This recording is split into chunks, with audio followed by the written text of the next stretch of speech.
Good evening, everyone. I seem to have no panel this evening, but nonetheless, I will hold forth for a period of time, approximately 1 hour, during which we'll be talking about the pathways to the unconscious. So I'm reading from this book, 2 essays on analytical psychology by C.G. Jung, and we're up to page 432, or paragraph 432, page 262, which is in an essay called New Paths in Psychology. And one of my partners has just arrived, so Jordan, welcome. Thank you for joining me tonight.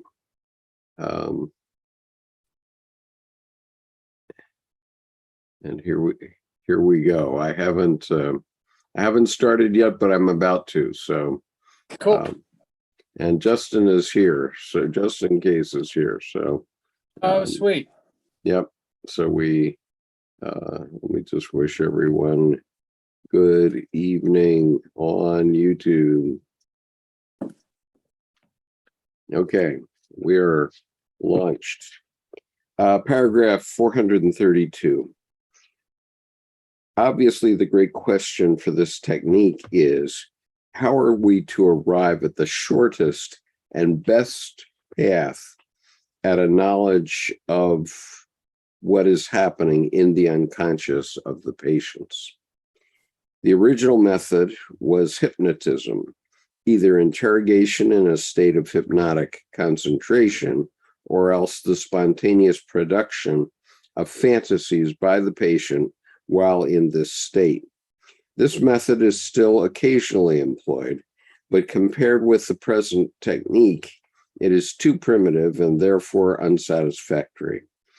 A second method was evolved by the psychiatric clinic in Zurich, the so-called association method, the value of which is primarily theoretical and experimental. Its results give one a comprehensive, though superficial, grasp of the unconscious conflict or complex. The more penetrating method is that of dream analysis, discovered by the genius of Sigmund Freud. Okay, you want to comment on that?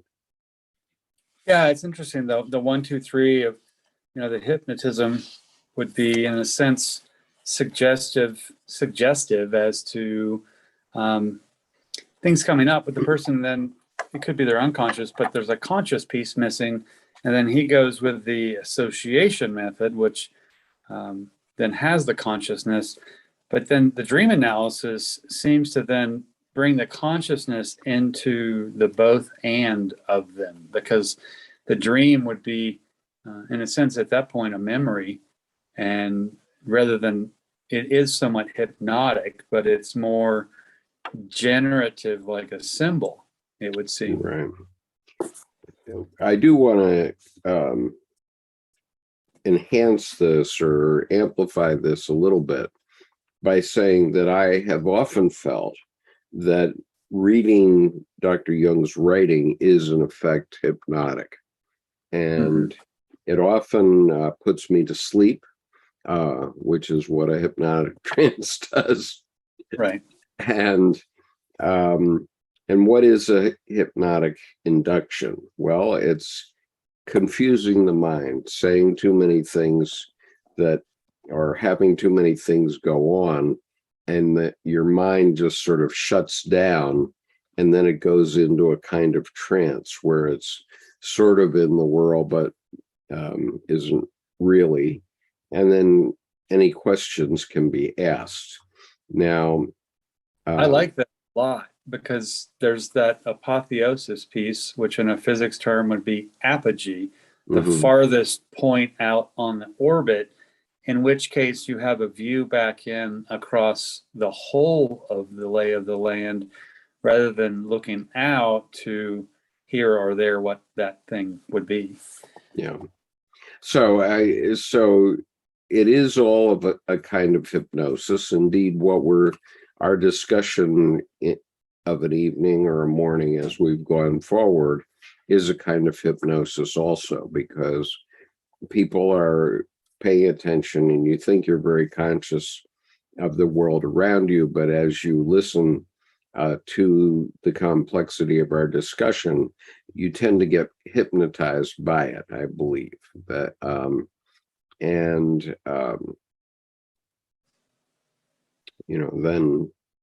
then we can ask you to sign checks. No, that's not true. Well, yeah, totally. Yeah, I mean, that's suggestive piece there. Totally, the Carney piece of let's be a confidence person, the con man. Right. Interesting though, the apogee, the farthest part out, and then with what you just said, both. There seems to be then you're looking back in, and in that sense, you can get a third person perspective or outside perspective, Right. and truly look at yourself in regards to what is, rather than your expectations of what should be there. And so you actually see, I think, more that way. Right. And so one of the major hypnotic inductions we have had going on in current affairs is that of Donald Trump, who has half the country hypnotized right now. Mm-hmm. And we're about to see what his power really is either in this coming election or certainly by 2024. We're going to know what his power is.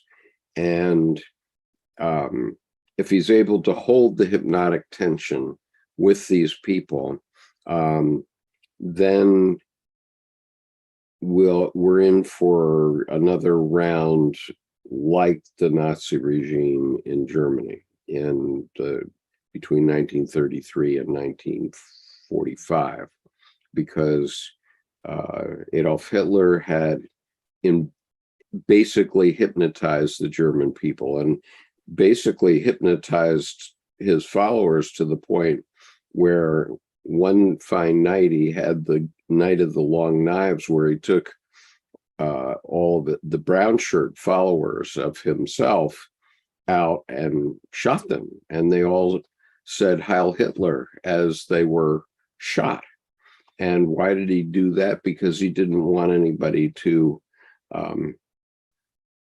argue with him and have strength in terms of what was going on. And of course, the brown shirts was a kind of private army. And so if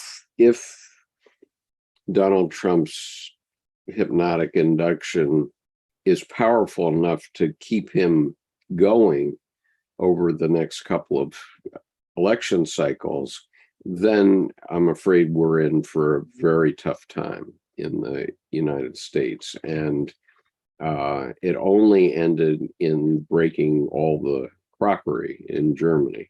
And so the question to be asked is, do you want the people who you see in the January 6th imagery, in the videos, do you want those people running your government?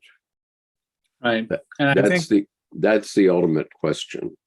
And I think also, to put it in context, in keeping with your example there with Hitler, is I think the primary catalyst there too was the smaller piece of Benito Mussolini, who just basically pulled in, to destroy Italy, as it were. But but it feels like the smaller piece there is Mussolini, which is the smaller piece, which actually is Trump, and the larger piece would be the whole following that does follow. Except what's interesting is those people, though they have zeal, often I find a little bit, and not to slight them, but there's kind of a throw in a rock and a pool of minnows. They all scatter. So right. They are really there for their own benefit of expressing their own anger, But if somebody else comes along, I don't think there's a really any solidarity of loyalty. It's that who is promoting this angry voice so that they can continue to follow someone who's appealing to their tantrums rather than appealing. But who else would that be? Nobody else has stepped forward to support the tantrums. And the point I want to make here vis-a-vis this paragraph is that Donald Trump is always in it for himself. And Right. if people look back and say, well, what has Donald Trump ever done for me? How did he improve my life at all? The answer is not at all. Okay. I don't think anybody, with the exception of his henchmen that he brought into the administration, I don't think there's any American citizen that can really point to something that he did that improved their life. And so if the hypnotic trance is broken, if the induction is broken, I think a lot of people will wake up and 2 years from now, or maybe 4 years from now, no one will admit that he was a follower of Trump. Okay. I agree. And I think too that in keeping with his, I hate to put it in these terms, but linguistic style, I mean, has the man ever actually finished one complete sentence? No. So in a sense, it's, oh my God, I'm missing a cylinder in the car. I'm 100 miles away from home or my mechanic, and it's running rich. And so I can't give it a lot of gas, but I give it enough and enough. So I'm just juicing the engine just to kind of keep it going, but I never really go slower or faster. I'm just kind of pushing it along. And so I think that hobbling that he does without, I mean, he'll have a noun, sometimes a verb, but then there's never an object of where the telemetry of these two are going to drive anywhere. It's a noun. It's like, I engage, I this, I that, but there never is any subject matter that is a focus. So you really can't even see the horizon, much less 2 steps in front of you with him, because he'll turn on a dime, just as, just like your someone, lunch. yeah, just like someone who, wow, the wind blows and they fall over like a daisy, I mean, it's like, and he's he's done it to so many partners, it's just ridiculous. But anyway, let's go on with 433 and we can continue to weave this into it. Totally. I think one last example to me is he's kind of the constant pep rally, except then no one ever goes to the game, and no one ever goes back to class either. So the work never actually begins even. It's always just we're number one, we're number one, we're number one. But after a while, you're like, well, you're number one of what? And so there's not a place of even conquest, much less, rulership. Right. So Justin says another problem with folks like Hitler is that it is so easy to vote on those who are ready to do what people are have too much cowardice to suggest themselves, even though they mean it. And so my observation a couple of years back before Trump was elected was that what appeals to people about Trump? Well, all of us have been sent to the principal's office for some infraction, and all of us are indeed vengeful about that. Okay, if you sit in the principal's office for 30 minutes because you're being punished, all sorts of revenge goes through your mind, right? And so Trump is saying, well, we're just going to roll over the principal, right? And screw the principal. And so everybody says, yeah, okay, except that ultimately when things get in trouble, then that principle comes back to haunt you. And so anyway, let's go on. 433. Okay. Of the dream, it can indeed be said that the stone which the builders rejected has become the head of the corner. It is only in modern times that the dream, this fleeting and insignificant looking product of the psyche, has met with such profound contempt. Formerly, it was esteemed as a harbinger of fate, a portent and comforter, a messenger of the gods.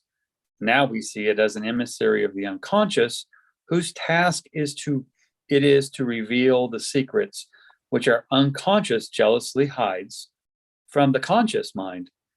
And this it does with astounding completeness. Right. So, dreams are often about compensation.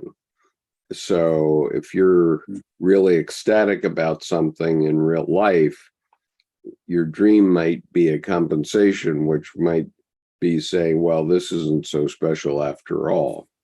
Okay. And the point is that you have to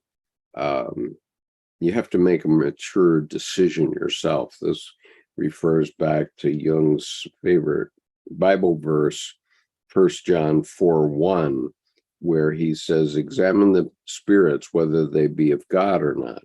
And so, that everybody in terms of our election has to examine whether they're really getting what they project that they're going to get from Donald Trump. And I assert that they have gotten nothing from him.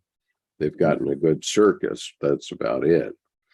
Right. And when the clowns enter the castle, it doesn't make it fun. It becomes a circus, and I laugh. There was a cartoon, and it was some leader in some office and talking about someone like Trump. And he puts his hand up and he goes, send in.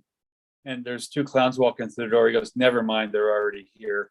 It's like, right. Okay, so we will go until 9 p.m. tonight, but I have a 5 o'clock wake up tomorrow morning, so I'm going to have to cut it short after that. okay. All right, so my turn or your turn? You want me to do this one? It's a page. All right, go for it. Go for it. You like the long ones. Okay. Yes. From the analytical, paragraph 434, from the analytical study of the dream, it was found that the dream, as it appears to us, is only a facade which conceals the interior of the house. If, however, while observing certain technical rules, we induce the dreamer to talk about the details of his dream or her dream, it soon becomes evident that his associations, their associations, tend in a particular direction and group themselves around particular topics. These appear to be of personal significance and yield a meaning which could never have been conjectured to lie behind the dream, but which, as careful comparison has shown, stands in an extremely delicate and meticulously exact, i.e. symbolic, relation to the dream facade.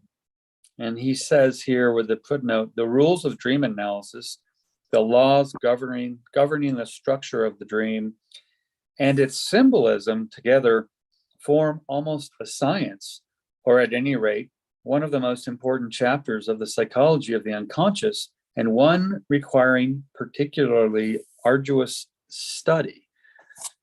So this particular complex of ideas, wherein are united all the threads of the dream, is the conflict we are looking for, or rather a variation of it conditioned by circumstances.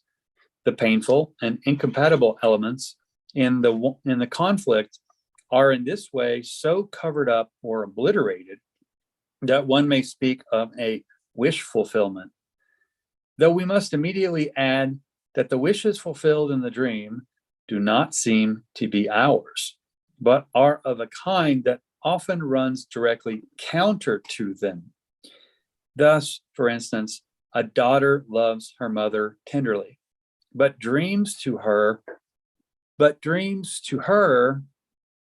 To her dreams great to her, distress. yeah, dreams to her great distress that her mother is dead. Such dreams, in which there is apparently no trace of wish fulfillment, are innumerable and are a constant stumbling block to our learned critics. For, incredible to relate, they still cannot grasp the elementary distinction between the manifest and the latent content of the dream. We must guard against this error. The conflict worked out in the dream is unconscious, and so is the resultant wish for a solution. Our dreamer does, in fact, have the wish to be rid of her mother, expressed in the language of the unconscious. She wants her mother to die. Now, we know that a certain compartment of the unconscious contains everything that has passed beyond the recall of memory, including all those infantile instinctual impulses which could find no outlet in adult life. That is, a succession of ruthless, childish desires. We can say that the bulk of what comes out of the unconscious has an infantile character, as, for instance, this wish, which is simplicity itself. In quotes, "When Mummy dies, you will marry me, won't you, Daddy?" End quotes. This expression of an infantile wish is the substitute for a recent desire to marry, a desire in this case painful to the dreamer for reasons still to be discovered. The idea of marriage, or rather the seriousness of the corresponding impulse, is, as they say, repressed into the unconscious, in quotes, and from there must necessarily express itself in an infantile fashion, because the material at the disposal of the unconscious consists largely of infantile reminiscences, in brackets, as the latest researches of the Zurich School have shown. Besides the infantile reminiscences, there are also race memories extending far beyond the limits of the individual. Okay, so I think what we should say here is that we're dreaming all the time. I mean, if you close your eyes and just lie on your back in your bed for a while without going to sleep, you will start to see images go by. Okay. Mm-hmm. And I mean, this happens to me. Maybe it's because I'm very intuitive, but this happens to me constantly. I mean, I can close my eyes right now and I will be seeing dream sorts of images. Now, most of us do not remember these later on, and in waking life, we're not even conscious of them for the most part. But nonetheless, they're really there. And so what is the unconscious doing? The unconscious is sending us messages that it thinks we need to know. Now, some of those are extremely important and they get our attention. And some of them are just, adjustments in the billions of things that are going on in our psyche at any given moment. And so we have to make a distinction between those. And so I often say that if you have a certain vision that comes up, that vision might be telling you something. Okay. Mm-hmm. And my obvious one, which I've said many times, so I'm not going to go into it in detail, is that whenever there's police activity around me when I'm driving, I see a police car go across in front of me, right, from right to left. And the car says police on it. Now that dream if I go back to antiquity, to ancient times, that probably is a predator warning. Okay. In other words, we see the police who are trying to give us traffic tickets as kind of predatory. And so we think of it as a tiger going across, and that's how we react to it. But every time I have that vision, and I have it spontaneously, probably once a week, it invariably involves police activity within 1 minute, 1 to 2 minutes. And it's because my psyche is realizing things in the environment that I'm not conscious of that indicate that there is police activity. That's what it means. The radar, to me, if I abstract it into what I call dream verb interpretation, like the daughter, to be rid of the mother, it's to be rid of something in a dream is to develop past it, or to evolve out of it, or to sidestep it. So she needs to become the mother, the woman that's her mother's role, rather than actually removing the mother. So she steps into that role. And with the police piece, that in the predatory piece, that's basically abstractly saying upcoming interference pattern, beware. Beware, batten down the hatches, hold on, attention. Or pay attention, slow down. But there's basically, you have a blip on the radar in a fighter jet. Oh, we got this 200 miles out. Well, and those kind of things, that's like not very long away. Right. If both fighter jets are going 450 miles an hour, right, then you have 900 mile an hour closure, which is 15 minutes instead of the 400. Right. And so that means that blip can be on you in like 5 to 10 minutes, depending on actual distance. And when it gets close enough, boy, it's going to go by fast. Yeah. Right. So, I mean, how fast oncoming traffic that's also going 65 miles an hour. So you're 130 mile an hour closure, and they go really quick. All right, I will read 435. This is not the place to elucidate the extraordinary complicated field of dream analysis. We must content ourselves with the results of research. Dreams are a symbolic substitute for a personally important wish, which was not sufficiently appreciated during the day and was repressed. In consequence of the predominant moral tendencies, the insufficiently appreciated wishes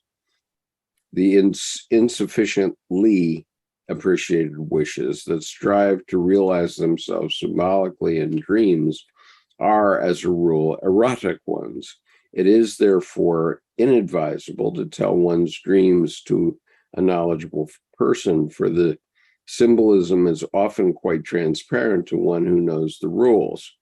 The clearest in this respect are anxiety dreams, which are so common and which invariably symbolize a strong erotic wish. Okay, well, Mother Nature is imperious, and you will procreate. That's the rules. That's her rules, Mother Nature's rules. You will procreate. And so they're or at least practice. Or at least try. Yeah. Right. And well, and that brings me back to the dad part of that dream with that girl, where it's not the dad, it's now she wants to be in love with someone who has their own authority for her to then match up and marry. So basically her authority increases also. Right. So as an empress, basically, to the quote unquote symbolic dad figure, she's the empress who's trying to increase her lands, so to speak. Right. Okay, so I'll go on. 436. The dream is often occupied with apparently very silly details, thus producing an impression of absurdity, or else it is on the surface so unintelligible as to leave us thoroughly bewildered. Hence, we always have to overcome a certain resistance before we can seriously set about disentangling the symbolic web through patient work. But when at last we penetrate to its real meaning, we find ourselves deep in the dreamer's secrets and discover with astonishment that an apparently quite senseless dream is in the highest degree significant, and that in reality it speaks only to extraordinarily important and serious things of the soul. This discovery compels rather more respect for the old superstition that dreams have a meaning to which the rationalistic the rationalistic temper of our age has hitherto given short shrift. Okay, you want to comment on that? Yeah, people can't play the reasons are unreasonable game. They have to immediately prove that they can explain and they know. Yeah. As in an understanding. And then the thing is that proving, or as I call it, resume spouting. Oh, you're going to show me how smart you are. You know, I mean, great. You can spit out your grocery list in 5 different ways. What happens is the absurdity piece, the soul has no need of specificity. And I think the absurdity piece is an indicator of how far reaching the details of a dream actually are, and how little they have to do with a logical, simple, in place, one to the other thing relationship. It's actually, I find the absurdity piece is indicative of context. Right. Whereas in context, in a crowd of people, say there are 1,000 people, and I've never been to this city, and someone else has vetted the crowd so that no one I've ever experienced is in that crowd. Well, then the relationship is a lot of absurdities. I have no bearing to interact with anyone, though I'm swimming through the crowd. And I think each of those people could appear in the dream as an individual absurdity. But what happens is I'm in a world that's I need to understand is unfamiliar, and I need to see what's actually there rather than what I want or expect or can explain into being there. Absolutely. Okay, we're actually within 4 pages of getting to the end of this essay. So I propose that we plow through and then we can move on next week. So I'll read the next long paragraph, 437, then I'll give you one. Okay, so 437. Use a short shrift here. As Freud says, there are plenty of long ones here. As Freud says, dream analysis is the via regia out to the unconscious. That means the royal road. That's what Freud used to say. Dreams are the royal road to the unconscious. It leads straight to the deepest personal secrets and is therefore an invaluable instrument in the hand of the physician and educator of the soul. The attacks of the opposition against this method are, as might be expected, based upon arguments which, setting aside the undercurrents of personal feeling, derive chiefly from the very strong scholastic streak that still exists in the learned thought of our day. Dream analysis, above all else, mercilessly uncovers the lying uncovers the lying morality and the hypocritical pretenses of man, showing him for once the other side of his character in the most vivid light. Okay, so here's your shadow. How do you like it? Can we wonder if many feel that their toes have been heavily trodden upon? In this connection, I am always reminded of the striking statue of carnal pleasure outside Basel Cathedral. The front exhibiting the sweet archaic smile, the rear covered with toads and serpents. Dream analysis reverses the picture and shows the other side. The ethical value of this reality corrective can hardly be denied.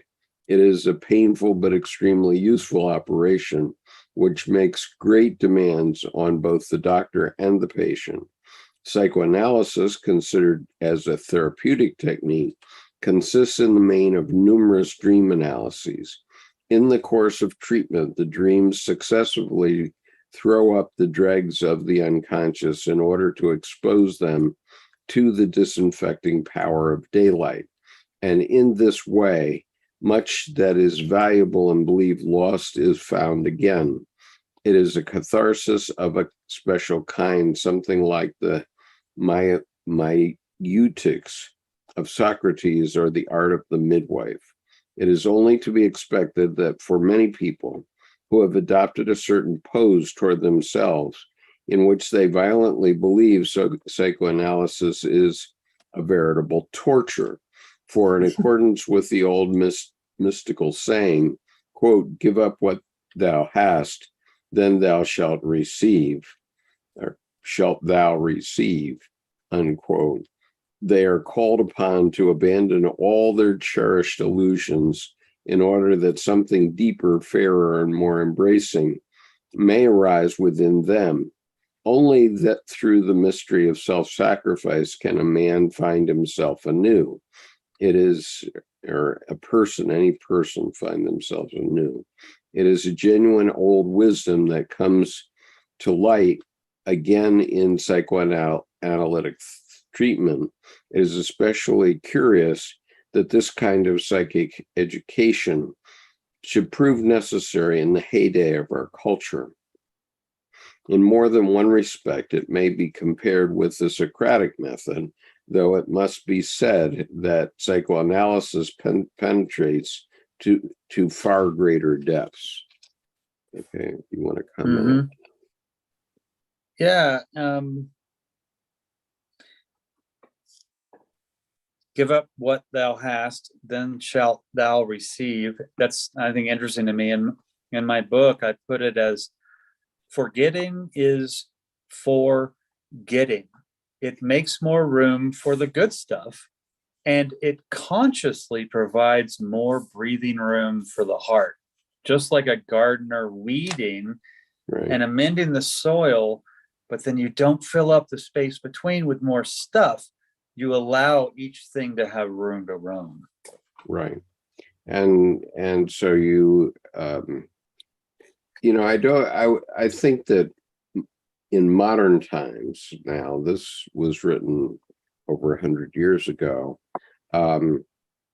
Nowadays, I don't think psychoanalysts, for the most part, spend all their time on dream analysis. Certainly, if they're not a Jungian analyst, almost not at all. They're mostly working with the DSM, which is this tome of a book that identifies, defines all the things that might be wrong with you. And then the doctor comes in and says, well, yeah, here's what's wrong with you.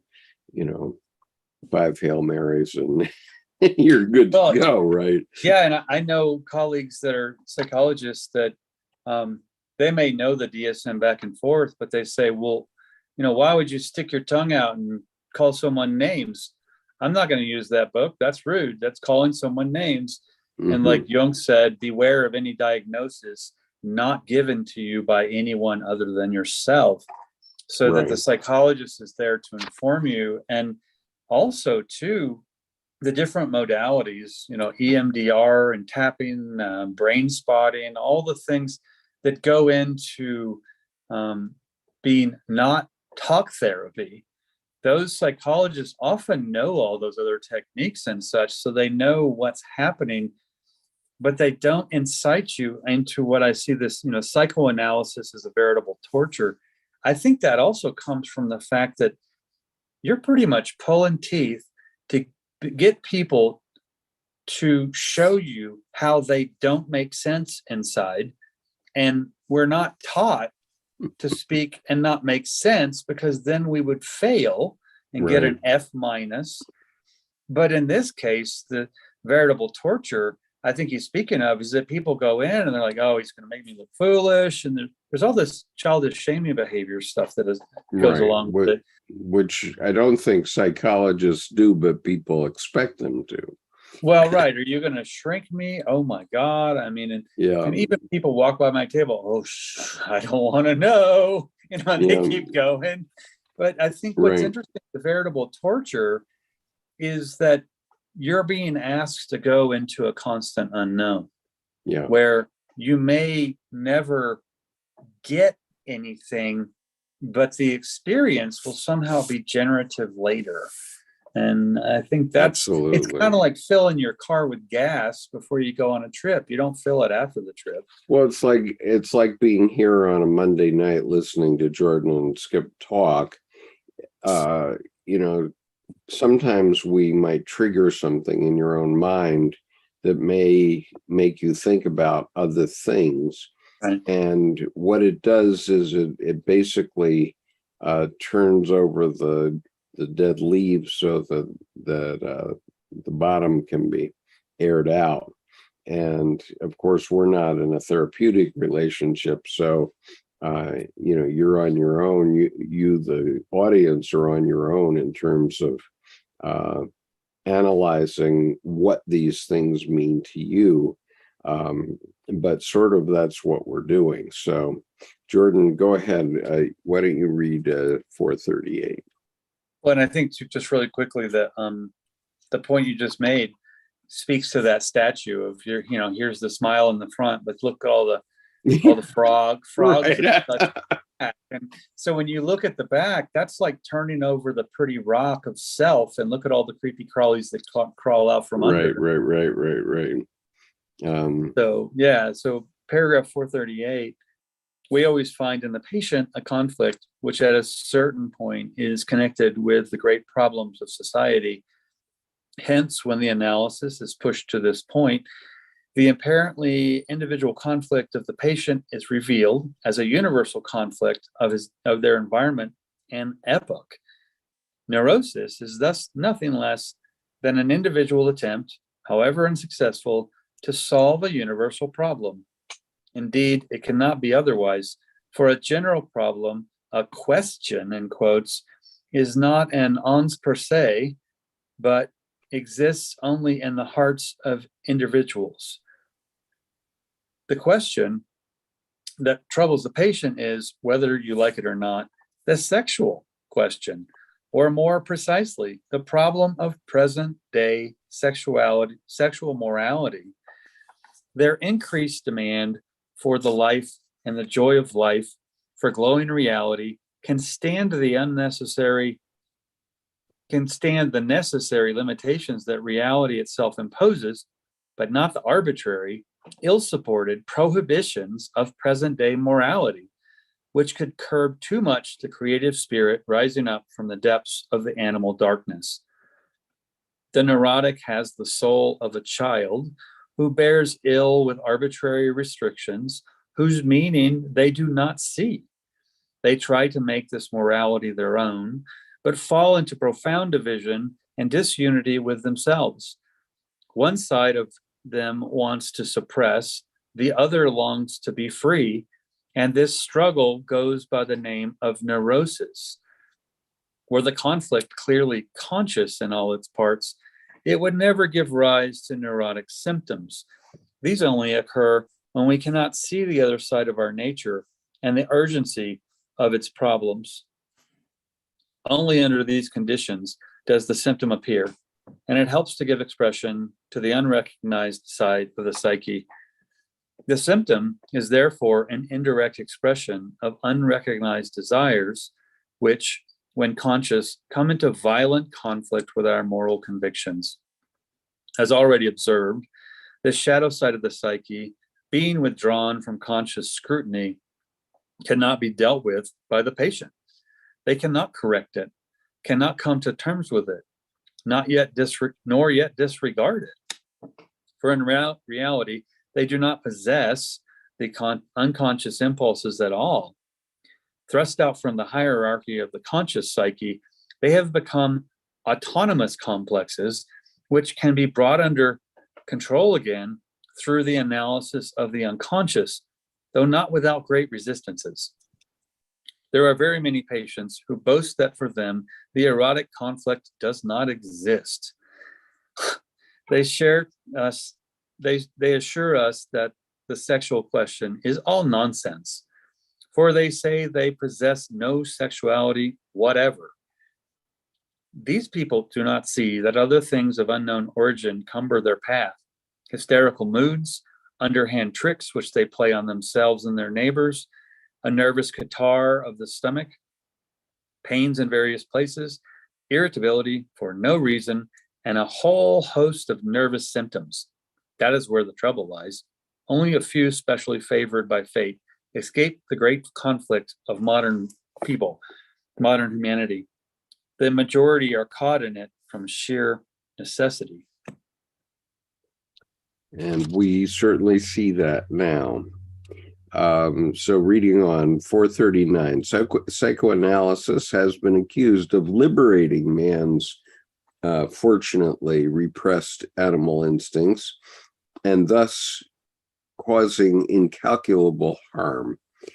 This childish apprehension shows how little trust we place in the efficacy of our moral principles.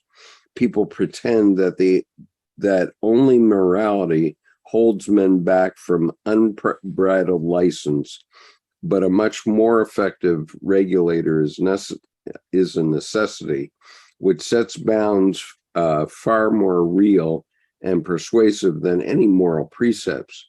It is true that analysis liberates the animal instincts, though not, as many would have it, with a view of giving them unbridled power, but rather to put them on the higher uses so far as this is possible for the individual concerned, and so far as he requires such sublimation. It is under all circumstances an advantage to be in full possession of one's personality. Otherwise, the repressed portions of the personality will only crop up as a hindrance elsewhere, not just at some unimportant point, but at the very spot where we are most sensitive. This worm always rots the core. Rots the core. Instead of waging war on himself, it is surely better for a man to learn to tolerate himself and to convert his inner difficulties into real experiences instead of expending them in useless fantasies. Then at least he lives and does not waste his time in fruitless struggles. If people can be educated to see the lowly side of their own natures, it may be hoped that they will also learn to understand and to love their fellow men better. A little less hypocrisy and a little more tolerance toward oneself can only have good results in respect for our neighbors, for we are all too prone to transfer to our fellows the injustice and violence we inflict upon our own natures. Okay, you want to comment on that? I do have a comment on it, but yeah, I think just a short, quick one. Combining this paragraph and the last, especially the one side of them wants to suppress, the other side longs to be free. It seems to me, I mean, even astrologically, the side that wants to suppress is Saturn. It's the structure, it's the rigor, it's the patriarchy if men are in charge, the matriarchy if women are in charge. And then Uranus, which can be seen as freedom from knowing, lives under the throne. And when it's time for the king or queen to grow, they break the cup. So they break the throne, Uranus breaks past it. So in that sense, the Uranian piece to me is the butterfly coming out of the chrysalis, and it longs to be free. And so it needs no structure. It's soft. Its wings aren't flyable. And if it doesn't squeeze out and squeeze all this liquid into the wings, for that liquid then to harden back into the Saturn structure of wings, it will never fly. So Saturn has to break to let the Uranus piece out. The suppression has to stop and be cracked to get the freedom to grow out, for then the quote unquote suppression, not oppression, the suppression being there are specifics, or there is specific structure, I think come into play here, that it's an injustice and violence to our natures if we don't allow that cracking, opening, and then reconvening, so to speak. Well, and how has this happened in my life from a practical point of view? It happens because we are descended from Puritans in part, whether we're physically descended from the Puritan strain or not, but our society is, and the issue is, geez, don't tell the kids, what really is happening in sexuality. I mean, it comes up in the song Mrs. Robinson in the Graduate. Right. You got to hide it from the kids, right? And so Right. I just remember in health class in the in my eighth grade class, before I went to Japan, the girls went away and were educated about sexuality, but the boys were not told anything about it. We were told, eat your vegetables. This is why you have to eat your vegetables type stuff in health class. And so, but the result of that is it breaks out in all kinds of not good ways. And I think that today we have to treat our children as though they are more mature, whether they are or not, because they have so much access to information on the internet that they're in a way they're way ahead of us. And if we don't acknowledge these things and talk about them, then we just leave it to the internet to educate our children, and that's not necessarily the way you want to do it. Right, and I think that sex ed you talked about, where the women are given all this information and the men aren't, and then sex occurs, and then the women and the men, or the girls and the boys, depending, are all like, "Wow, what just happened down there?" There's this whole. They have no idea. Right. And they have no idea what's happening and what the consequences are. Right. And, I just rest my case because today I had sixth grade social studies classes that I was substituting in. And I just mentioned that I had been an interrogator in Vietnam. That was one of my duties in Vietnam, was interrogation officer. And within a minute, 2 or 3 of the boys had gone on to Google and found pictures of people that had been interrogated in Vietnam. Okay, raising all sorts of issues, right? Right. And so we can't hide these things from people because they hear about them one way or another. And there's a world of information about that topic out on the internet. So what do you think you're keeping from your kids, really? The reality is. Yeah, all you're doing is you're keeping a potential robust maturity from your kids, so that they understand that something they do isn't, I ordered 2 scoops of ice cream. Do you want a cup or a cone? And that's as far as it goes. They eat the ice cream and it's done. They don't understand then that what if that ice cream made something later? Well, if they have sex, then I almost said the sex, like it's some the morality police walked into my mouth. That's if they have sex, they don't understand that then potentially someone's going to get pregnant. And that's a long way away from, do you want a cup or a cone, for your ice cream? And I think it's interesting because better to have a saturation of knowledge than not, and be able to dispense with or ignore some of it. So what do you have on the comments there that you're seeing? Justin is simply providing the lyrics to Mrs. Robinson. Oh, okay. Hide it in the hiding place where no one ever goes. Put it in your pantry with your cupcakes. It's a little secret, just the Robinsons' affair. Most of all, you've got to hide it from the kids. And then, well, anyway, it goes on. So it's a Simon and Garfunkel tune, Mrs. Robinson. Okay, so let's finish up here with the last two paragraphs here. So 440, this funneling of the individual conflict into the general moral problem puts psychoanalysis far outside the confines of a merely medical therapy. It gives the patient a working philosophy of life based on empirical insights, which, besides affording him a knowledge of their own source, of their own nature, also make it possible for them to fit themselves into this scheme of things, wherein these very varied insights consist,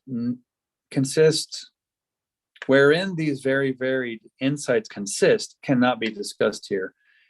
It is also not at all easy to form an adequate picture of an actual analysis from the existing literature, since by no means everything has been published that relates to the technique of a deep analysis. Very great problems still remain to be solved in this field.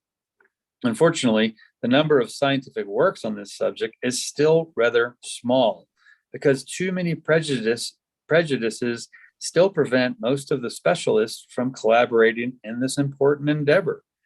Many, especially in Germany, are also held back by the fear of ruining their careers if they venture to set foot on this territory. So all these, paragraph 441, all these weird and wonderful phenomenon that congregate around psychoanalysis allow us to conjecture, in accordance with psychoanalytic principles, that something extremely significant is going on here, which the learned public will, as usual, first combat by displays of the liveliest effect. But magna est vis, veritas est prevalebit. Yeah. Truth will prevail. And so, so the way we see this today is in the censorship of books in school libraries, okay, where I think the state of Texas has 550 books that are censored, and so they don't want those books in school libraries because they're afraid kids will read them. Well, they will read them, and now that you've censored them and told them that it's important, they will find a way to read those books. Yeah, they just played the simple fourth grade reverse psychology thing. Right. You know, don't do this, which means that, you know, the herd is going to go to do that. I saw a cartoon and it had Margaret Atwood, and she had a flamethrower, and she was pointing it and totally immersing The Handmaid's Tale in fire. And it said, the new released edition, fire retardant paper. Okay. Justin goes on. The song contains a hint to neurotic dilemma, sitting on a sofa on a Sunday afternoon, going to the candidates' debate. Laugh about it, shout about it, when you've got to choose. Every way you look at this, you lose. Yeah. Right. Every way you look at it. To go with that, I mean, yeah, when go ahead. Which the learned public will, as usual, first combat by displays of the liveliest effect. I think Mark Twain said, of course they don't like it.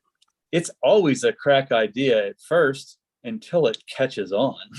So, you know, it's like the forest fire doesn't start. It starts from a spark, you know, but right. It's not big until. So my point is simply this, and it goes back to the TED Talk I saw by an Indian gentleman who had put a laptop in a nook in Chennai about 20 years ago.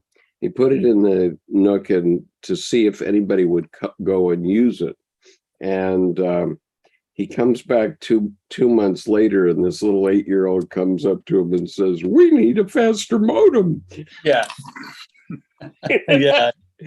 So the 8-year-olds know that they can get all the information they need right from the internet. And now, as I'm doing the substitute teaching, I'm realizing that the school district has given, at least from 6th grade onward, okay, from middle school onward, every child has their own Chromebook to use. And they do have access to the internet and to Google and all those things.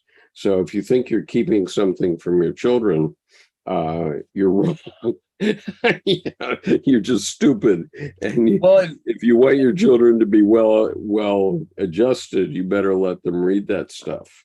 Well, and how far things have come. I remember in college, I had upgraded to a 20 meg hard drive, and this, one superstar in the computer department, had 100 meg hard drive, and she was a goddess. Yeah, oh my God, 100 megs. You could store the earth on there, we thought. Well, now I just have attachments that are that big. Yeah, absolutely. And I remember the renderings people would do, and I always resisted. I did enough to get by at that point because it was pre the actual bridge of, okay, you have to do it on a computer. But people having these rendering programs to, 3D, to write out, draw 3D perspectives, color and light and shade and shadow. And they had backup generators on the computer and everything, because if there was one power blip, they had to start over. Mm-hmm. And the thing is, some of them were taking 24 to 48 hours to finish the number crunching. Well, now 2 days, you got to be kidding. It's like you'll have a revision before then. And it's amazing. I mean, people on their watch, I had last week, someone, I hold up my little square reader for their card, and they start reaching across with their hand, and I literally felt kind of childlike, thinking, well, aren't you supposed to have a credit card in your hand? And then all of a sudden, ink. I'm like, oh, that's the payment. Oh, you just paid with your watch. It's like, that's right. Oh my God. So now I'm like, do you take credit cards? Well, yeah, sometimes I even give them back. So right. Safe with the watch. So Nick Lawrence is with us tonight. Oh, excellent. So hello, Nick. And we're still working on the assignment that you saddled us with way last summer. A year ago last summer, which is reading 2 essays on analytical psychology. I'm not sure I'm glad that we read this whole thing, but we have done. And so we have one more essay, which is in the appendix. We'll start with it next week. It's on page 269, and it begins with paragraph 442. The name of it is The Structure of the Unconscious. And so good we'll to have talk. Nick out there. Huh? I said, good to have Nick out there. Yeah. So hello, Nick. Welcome. We're glad you're here. We hope your life is going well. And we hope you come back. But we are going to finish this book. And so I'd like our listeners to start to consider and suggest what we should read going forward. We are currently reading Erich Neumann in our advanced reading group, and we're reading Synchronicity in our Sunday morning chats that Jordan and I are doing. And so if you really have something that you think we ought to do, please nominate it in the next week or two, because we're going to finish this up in a couple of weeks. Mm-hmm. And we'll think about what we should do going forward. And I am going to call this meeting to a respectful halt because Yep. I am teaching, believe it or not, I'm teaching art in elementary school tomorrow, which means I'm going to have kindergarten through the 5th grade. And I've really learned a lot of things from doing that over the last few weeks. So anyway, peace, everyone. Thank you for being here, and we'll see you next week. Take care. Thanks. Take care.